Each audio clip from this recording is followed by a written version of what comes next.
एक बार चक्रवर्ती जी ने किसी विशेष सभा में जाने के लिए आज मुकुट को हाथ पे लिया, दर्पण को सहज देखा, जो आभूषण इधर उधर चले गए थे उनको सही किया और दर्पण देखते देखते देखते देखते देखते देखा क्या है साहब, श्रवण समीप भये श्रित केसा, मनहु जरठपन यस उपदेशा, नृप जुबराज राम कहूँ देहु, जीवन जन्म लाहि किन लेहु। दर्पण तो देखना ही चाहिए माई बाप, और ऐसा दर्पण देखना चाहिए जो यथार्थ को बतावे। व्यक्ति दर्पण नहीं देखना चाहता है, चेहरे को चमकाने के लिए तो दर्पण को देखना चाहता है, लेकिन जीवन को चमकाने वाले गुरुदेव की बातें, सतग्रंथ, इन दर्पणों का अवलोकन वो करना ही नहीं चाहता है। और जब तक इस दर्पण को नहीं देखा जाएगा, जीवन की यथार्थ स्थिति को आप जान नहीं पाओगे। महाराज ने देखा कान के बाल सफेद हो गए हैं। अरे बुढ़ापे ने दस्तक दे दिया, बुढ़ापे ने अंदर से झचकोरा अवधेश को, महाराज अभी तक मुकुट का लोभ रखा है, अब योग्य उत्तराधिकारी प्राप्त करने के बाद भी इस मुकुट का लोभ नहीं छूट रहा। भैया हमारा आपका दायित्व है, हमारा उत्तराधिकारी हमारा पुत्र होवे, हमारा शिष्य होवे या कोई भी हो जिसको हमने अपना उत्तराधिकारी मान लिया, योग्य हो जावे तो उसको कार्य सौंपकर, भार सौंपकर स्वयं भगवान के भजन के लिए चल पड़ना चाहिए। बहू के आ जाने के बाद चाबी का गुच्छा सासू माँ को खुद दे देना चाहिए, अपने छाती से चिपकाए नहीं रखना चाहिए, एक ना एक दिन देना ही पड़ेगा। अंग जब काम नहीं करेंगे तब दोगी तो बहू गरियाएगी, जब काम नहीं कर रहे तब हमका थमा दी। समय से पहले दे दोगे तो बहू संहार कर लेगी। ठीक उसी प्रकार पुत्र जो भी आपका उत्तराधिकारी हो, योग्य हो जावे, गद्दी हो उसको सौंप दो, व्यापार हो उसको सौंप दो, और स्वयं भगवान का भजन करते रहो, संहार करते रहो, लेकिन अधिकार उसको सौंप दो। हमारे यहाँ कहते हैं जब बाप के जूते में बेटे का पैर आने लगे तो बाप को समझ जाना चाहिए कि लड़का बड़ा हो गया। बुढ़ापे ने झचकोरा सचिवों से मंत्रणा की है, क्यों नहीं ये राम जी को युवराज पद पर अभिषेकित कर लिया जाता। सचिवों ने प्रशंसन वंदन किया है। अब गुरुदेव की आज्ञा लेने के लिए गए हैं अवधेश गुरु जी के शरण में। गुरु जी का वंदन प्रशंसन किया है।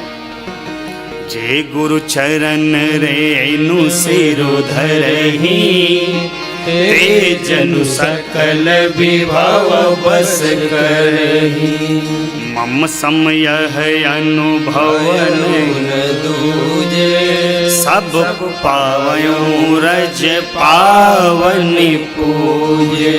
है गुरु श्रेष्ठ, जो जीव गुरु जी के चरण रज को अपने मस्तक पर धरता है, वो जीव संसार के सारे सुखों को, ऐश्वर्यों को प्राप्त करता है। और मैं ये देखी नहीं बात कोई कह रहा हूँ आपसे, सुनी सुनाई नहीं कह रहा हूँ, ये मेरे निज जीवन का अनुभव है। आपके चरण कमल की रज को प्राप्त करने से मेरे जीवन में जो दुख थे वो भी थे, सुख का वर्धन हुआ। अब बस एक लालसा शेष रह गई है, यदि आपकी आज्ञा होती तो श्री चरणों में निवेदित करता। महाराज की बात सुनी, कहिए अवधेश क्या बात है। कहा गुरुदेव राम जी सब प्रकार से लायक हो गए, यद्यपि हमारे जितने मित्र हैं सब उनकी प्रशंसन वंदन करते हैं, राम से किसी का शत्रुता का भाव नहीं है, किंतु कुछ जो भी शत्रुता के भाव का वर्णन करते हो अवध से, वे भी मेरे राम के शील स्वभाव का वंदन करते हैं।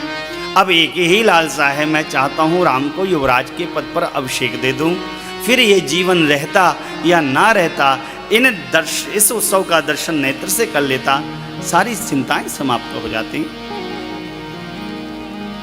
गुरुदेव ने कहा बहुत अच्छी बात है राजन। राजन ने कहा गुरुदेव तो श्रेष्ठ मुहूर्त बताइए, श्रेष्ठ नक्षत्र बताइए।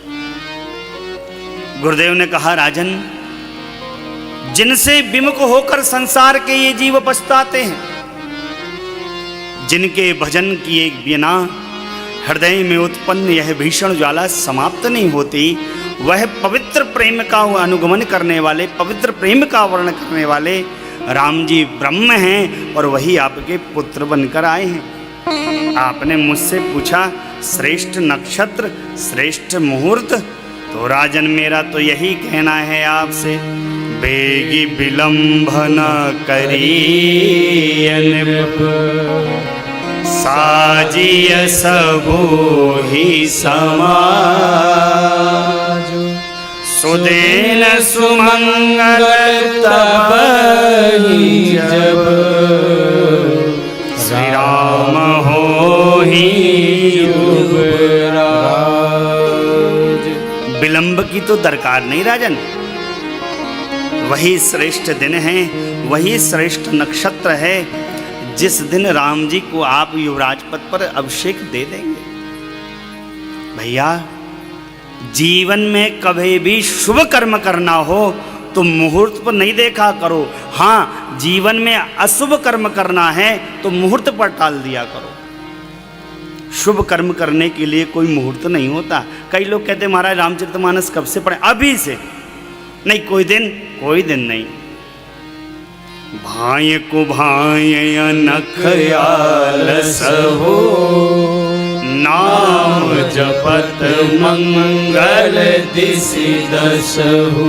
किसी दिशा, किसी क्षेत्र, किसी दिन भगवान का नाम कभी भी ले लीजिए, भगवान का नाम लेने में कोई नक्षत्र नहीं देखा जा सकता, कोई दिन नहीं देखा जा सकता, चाहे जब ले लो। और मृत्यु के लिए कोई नक्षत्र नहीं, कोई दिन नहीं, कोई स्थान निश्चित नहीं, आप हर जगह लिखा पाएंगे, हर जगह लिखा पाएंगे। यहाँ पानी पीना मना है, यहाँ भोजन करना मना है, यहाँ फोटो खींचना मना है, यहाँ घूरना मना है, यहाँ देखना मना है, यहाँ बहकना मना है, हर जगह मना ही होगी। लेकिन क्या कभी किसी ने ये पाया है यहाँ मरना मना है? कभी किसी ने देखा है कहीं लिखा कि यहां मरना मना है? माई बाप, संसार के अटल सत्य दो ही हैं। प्रथम सत्य, परम सत्य तो मेरे भगवान है और उनका नाम है, और दूसरा सत्य है मृत्यु। मृत्यु से भयभीत नहीं हो, मृत्यु आनी है इस बात का भान है हम आप सभी को। इसलिए जो चीज आनी है, आने के पहले जितने दिन तक हैं अच्छे कर्म को वर्ण कर लो, क्योंकि यही तो साथ जाने वाला है। वह यात्री समझदार माना जाता है जो यात्रा के सामान को लगा कर रखता है।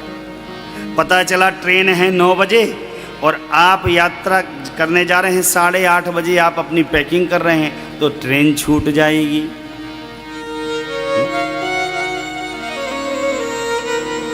हाँ, ट्रेन छूट जाएगी माई बाप, फिर पकड़ नहीं पाओगे आप। जीवन की यात्रा की ये ट्रेन भी तो है साहब।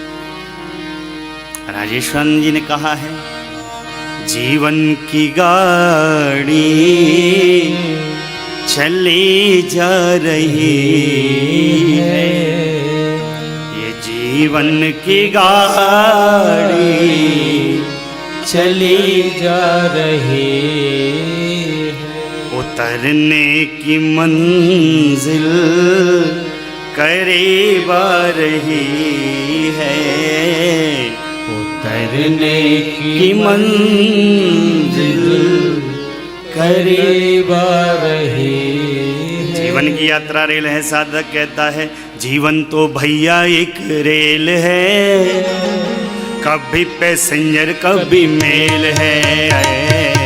जीवन तो भैया एक रेल है, कभी पैसेंजर कभी मेल है। जीवन तो भैया एक रेल है, कभी पैसेंजर कभी मेल है। जीवन तो भैया एक रेल है, कभी पैसेंजर कभी मेल है।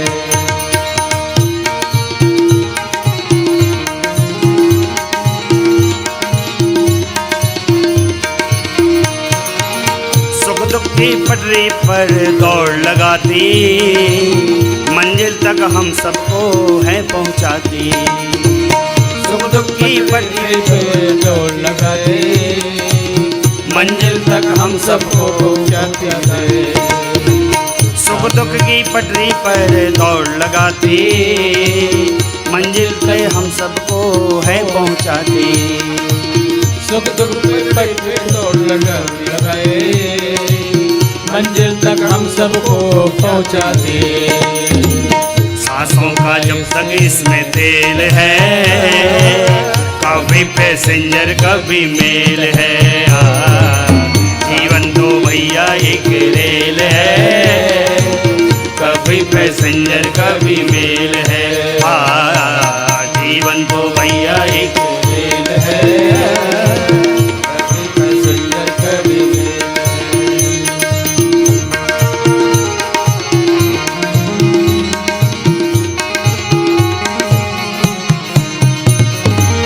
अच्छे कर्मों की टिकट कटा लेना, पूछे टीटी तो टिकट दिखा देना। अच्छे कर्मों की टिकट कटा लेना, पूछे टीटी तो टिकट दिखा देना। बिना टिकट तो सीधी जेल है, कभी पैसेंजर कभी मेल है। जीवन तो भैया एक रेल है, कभी पैसेंजर कभी मेल है। जीवन तो भैया एक रेल है, कभी पैसेंजर कभी मेल है।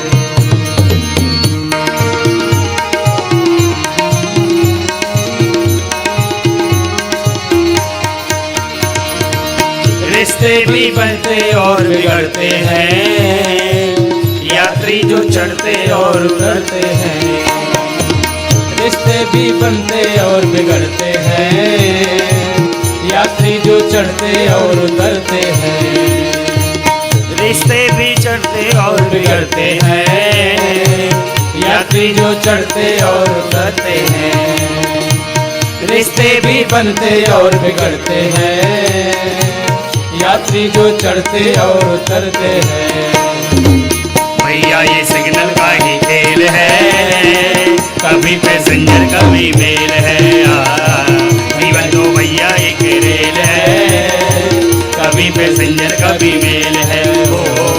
जीवन तो भैया एक रेल है, कभी पैसेंजर कभी मेल है। जीवन तो भैया एक रेल है, कभी पैसेंजर कभी मेल है। जीवन तो भैया एक रेल है, कभी पैसेंजर कभी मेल है। सांसों का इसमें जब तक तेल है, कभी पैसेंजर कभी मेल है। जीवन तो भैया एक रेल है, कभी पैसेंजर कभी मेल है।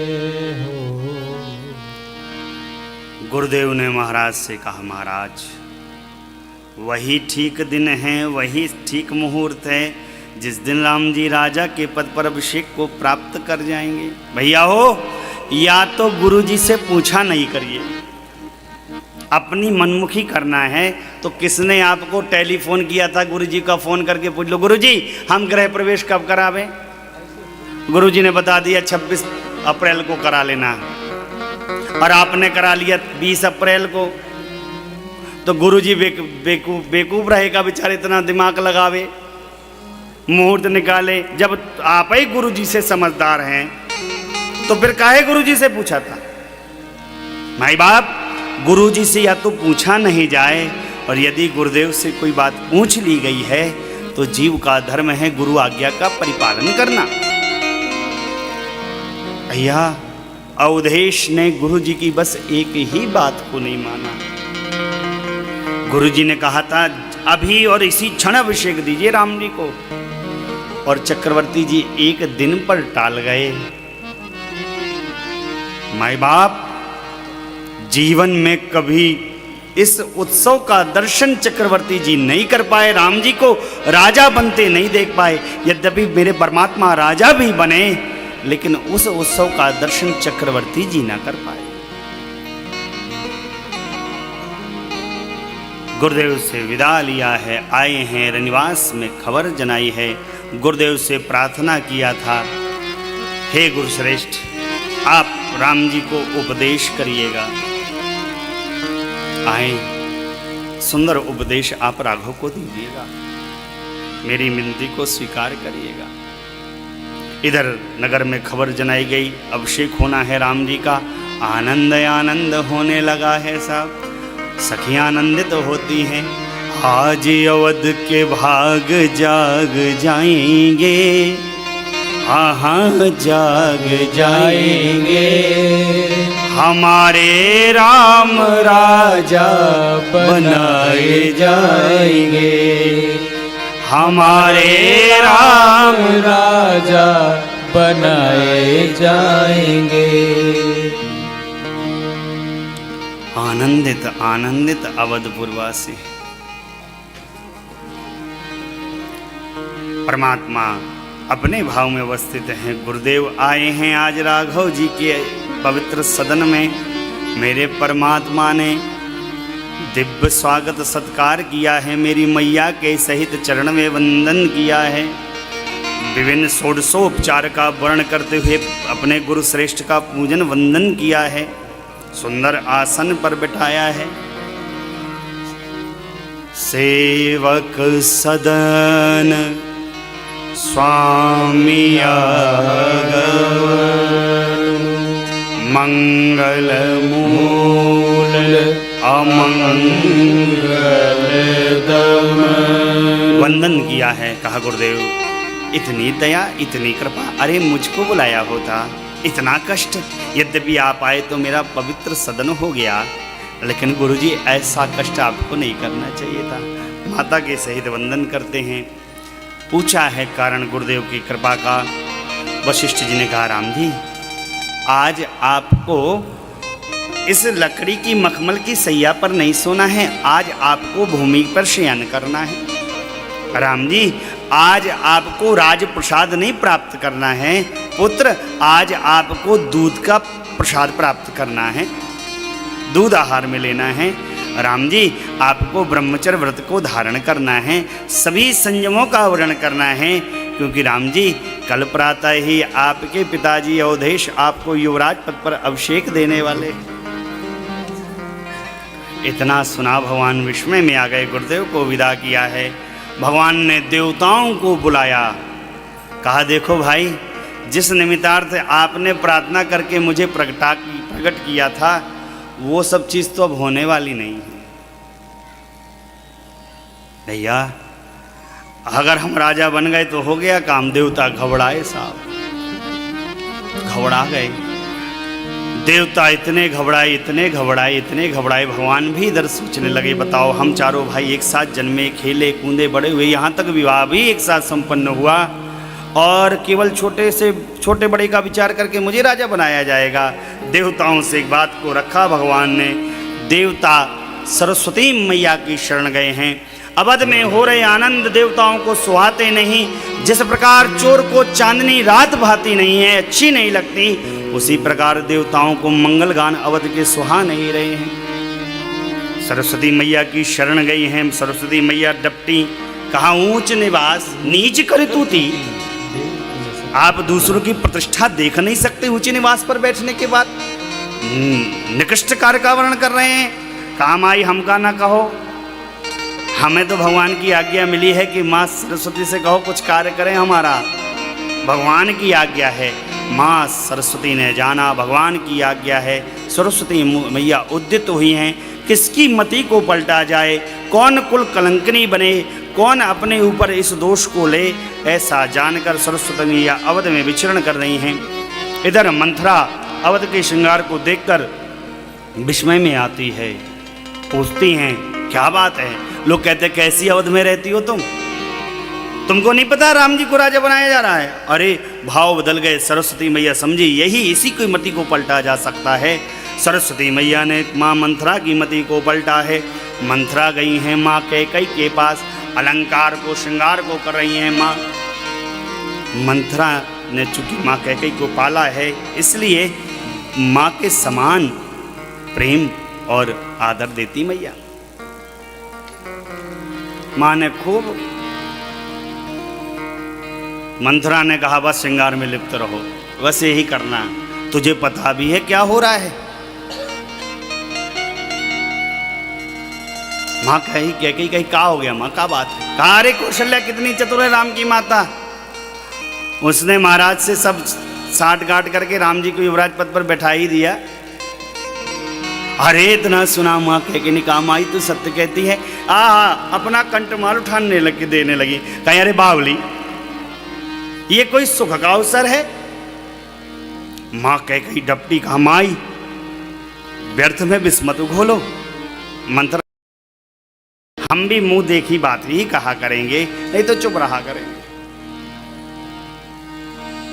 भैया हो, जीवन में सदा सर्वदा चमचों से सावधान रहना। चमचा जिस पात्र में होगा उस पात्र को खाली करता चला जाएगा। चमचा अगर सब्जी के पात्र में होगा तो सब्जी को खत्म कर देगा, चावल के पात्र में होगा तो चावल को खत्म कर देगा, तस्मय के पात्र में होगा तो तस्मय को समाप्त कर देगा।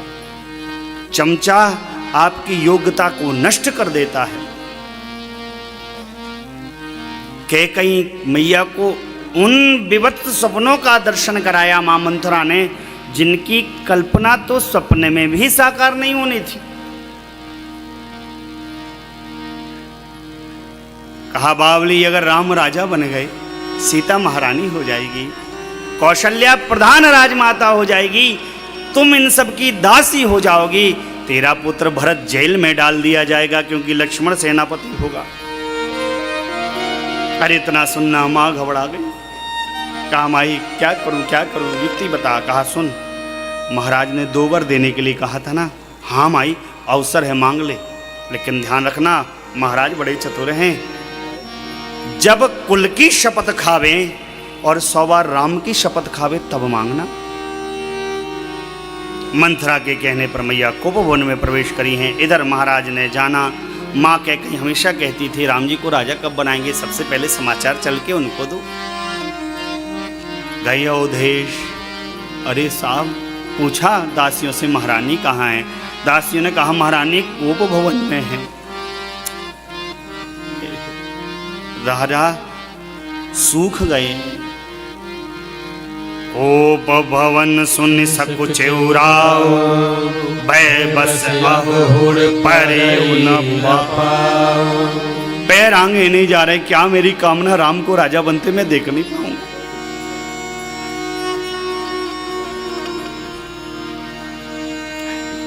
धीरता को वर्ण किया, अंदर गए। कहा रानी किस कारण से रिसाई हो, क्या बात है, क्या हुआ, किसने आपके प्रति अपराध किया। अरे देवी आप कहिए तो मैं देवलोक के राजा को भी दंडित करने का सामर्थ्य रखता हूं, सामान्य जीव कीटाणु पतंगों की विषाद क्या है देवी, आप कहो तो। अरे देवी आप कहती रहती थी ना राम को राजा कब बनाओगे, राम को राजा कब बनाओगे, राम को राजा कब बनाओगे। मैं राम को राजा बनाने जा रहा हूं। माँ कैकेयी कुछ नहीं बोली। कहा देवी क्या कोई बात मन में है, कुछ चाहती हो मुझसे। माँ कैकेयी ने कहा महाराज आप बस बोलिए नहीं, आप कहते रहते हैं मांग लो मांग लो मांग लो, लेकिन देते तो कुछ है नहीं। महाराज ने कहा देवी ऐसी बात तो ना कहो। देवी, असत्य के समान पाप का कोई समूह नहीं हो सकता देवी। सत्य के समान कोई धर्म नहीं हो सकता देवी। सत्य सारे संसार का आधार तत्व है देवी। वेद पुराण मुनि मनु महाराज भी तो गाते हैं इसको। देवी, हमारे वंश की परंपरा है, हम रघुवंशी हैं। हमने जिसको जो वचन दिया उसका पालन किया। प्राण चले गए लेकिन वचन नहीं त्यागे। और देवी, मैं अपनी वंश परंपरा की शपथ खाता हूं, अगर तुमको इस पर भी विश्वास ना आवे तो इस संसार में मुझे राम के समान तो कोई प्रिय ही नहीं देवी। मैं अपने राम की 100 बार शपथ खाता हूं। अरे इतना सुनना, माँ कैकेयी ने अपने आभूषणों को सजाया। कहा महाराज, अब आपने कहा है तो आपको याद होगा 2 वर देने की बात आपने कही थी। अवधेश ने कहा हाँ देवी याद है याद है। तो माँ ने कहा मैं यही मांग लेती हूँ। माँ मांग पड़ी है, सुनो प्राण प्रिय भावत जी का देहु एक पर भरत का मांगू दूसर बर कर जोड़ी पुरवाऊ नाथ मनोरथ मोरी तापस वेश विशेष उदासी तापस वेश विशेष उदासी 14 बरिस राम बनवासी 14 बरिस राम बनवासी 14 बरिस राम बनवासी। महाराज, मेरा पहला वर, आप राम की जगह मेरे पुत्र भरत को राजा बना दो। अवधेश ने कहा क्या देवी, राम की जगह भरत को बनाना है? कोई बात नहीं देवी, राम है सो भरत हैं। और सत्य में कहूँ मेरे राम को तो राजपद की अभिलाषा भी नहीं है देवी। मैंने छोटे बड़े का विचार करके राम को राजा बनाना चाहा, लेकिन आप कहती हैं तो मैं राम की जगह भरत को राजा बना दूंगा। मैंने पहला वर दिया। महारानी कहीं महाराज दूसरा वर मांग लूं आपसे? अवधेश ने कहा बिल्कुल मांगिए, क्या आप चाहती? माँ कैकेयी ने कहा, देखिए कितनी कठोर हो गई माँ कैकेयी। वो माँ कैकेयी जो कहती हैं कि ब्रह्मा जी अगर दोबारा जन्म दें अगर इस कैकेयी को, तो श्री सीता राम जी ही पुत्र वधू होकर अवतरित हो मेरे जीवन में। वो माँ कैकेयी इतनी निष्ठुर हो गई, कहने लगी अवधेश, हे स्वामी, तपस्वियों के वेश को धारण करके विशेष उदासीन व्रत का अनुबंध लेकर राम जी 14 वर्ष के लिए वनवास चले जाए। भैया हो, जैसे कोई सिंगनी की दहाड़ से बूढ़ा गजराज गिर पड़ता, वैसे अवधेश सुने माँ कैकेयी के इन शब्दों को धड़ाम से भूमि पर गिर पड़े। अरे कैकेयी, तूने क्या मांगा? क्या मांगा? क्या मांगा? कह दे, कह दे, कह दे, तेरे ये वाक्य असत्य है। महाराज विलाप करने लगे। महारानी कहती, महाराज यूं स्त्रियों की भांति प्रलाप न करिए, देना हो तो दे दीजिए, अन्यथा साफ मना कर दीजिए। मगर इस बात को समझ लीजिएगा राम महाराज, यदि आपने मेरी बात ना मानी, प्रातःकाल होकर मुनिवेश को धारण कर कर राम जी वन को ना गए तो मेरा मरना होगा, आपका अपयश सारे संसार में फैलेगा। इस बात को आप अपने मन में समझ लीजिए। चक्रवर्ती जी की मूर्छा की दशा आ गई। राम राम राम राम मुंह से स्मरण करे। सूर्य भगवान की शरण जाते हैं, हे सूर्य नारायण, प्रातःकाल हुए तो आप उदित न होइएगा नाथ।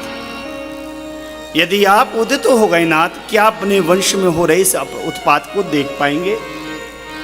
आप उदित न होइएगा नाथ। धीरे धीरे समय बीत गया।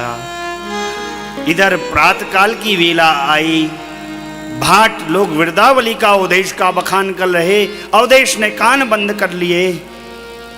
आज अच्छे नहीं लग रहे शब्द अवधेश को। सब सोचने लगे, सचिव सामंत गण मंत्रणा करने के लिए, अरे महाराज तो रात्रि में एक पहर पहले ही जाग जाए करते थे प्रातःकाल के, देखिए सुमंत्र क्या हुआ। सुमंत्र जी गए हैं, माँ कैकई के कक्ष में प्रवेश किया, महाराज को धूमिल देखा है, समीप माँ कैकई की उपस्थिति पाई है। महारानी से पूछा, कैकई मैया ने कहा मुझे कुछ नहीं पता है, राम राम को बुला रहे हैं, जाओ आप राम को लेकर आओ। गए सुमंत्र मेरे परमात्मा को लेकर आए हैं। परमात्मा ने देखा है, आज पिताजी की ओर प्रणाम किया। अवधेश ने देखा राम जी की ओर, नेत्रों से झरझर अश्रुपात होने लगे। भगवान कुछ समझ ना पाए। माँ कैकई से कहा, माँ क्या हो गया माँ, क्या मेरा कोई दोष है जिसके कारण मेरे पिताजी इतने दुख को प्राप्त कर रहे? माँ ने कहा, नहीं लाला, आपका कोई दोष नहीं है।